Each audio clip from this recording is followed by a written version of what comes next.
எல்லாமே லேடிஸ் தான், ஜென்ட்ஸ் பறிக்கிறது கிடையாது. ஏன்னா ஜென்ட்ஸுக்கான வேலை அதை விட கொஞ்சம் கடினமாக இருக்கும்.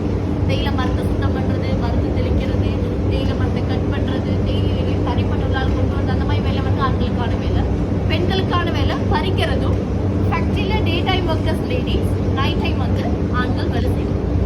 ஸோ நம்ம பிளாக் டீ தயாரிக்கிறதுக்கு முதலாவது படிமுறை வந்து தேயிலை இலைகளை பறிக்கிறது. ஸோ ஒரு நாளைக்கு ஒரு லேடிக்கான டார்கெட் வந்து 20 கிலோ அவங்க கையால் பறிப்பாங்க. அவங்களுக்கு கிளைமேட் வந்து பிரச்சனையே கிடையாது. மழையாக இருந்தாலும் சரி, வெயிலாக இருந்தாலும் சரி, அவங்க 8 மணித்தியாலும் தேயிலை தோட்டத்தில் ஒர்க் பண்ணுவாங்க. வாரத்தில் 6 நாள். ஸோ அந்த 6 நாளும் 8 மணித்தியாலும் வேலை செய்கிற நேரம் ஒரு நாளுக்கான டார்கெட் வந்து 20 கிலோ. ஸோ இன்னைக்கு 20 கிலோ பறிச்சுட்டா 7 நாள் சேர்த்து திரும்பி அதே மரத்தில் பறிக்கலாம். ஸ்ரீலங்காவில் தேயிலை மரத்துக்கு சீசன் எதுவுமே கிடையாது, வருடம் பூரா பறிக்கலாம். அப்படி பறிச்செடுத்த இலைகளை கன்வே பெல்ட் மூலிமா உள்ளால கொண்டு வந்து கிட்டத்தட்ட ஒரு பேக்கில் வந்து 7 கிலோ தொடக்கம் 10 கிலோ இருக்கும். இந்த மாதிரி 3 இல்லாட்டி 2 பேக்ஸ் பறிப்பாங்க ஒரு லேடி.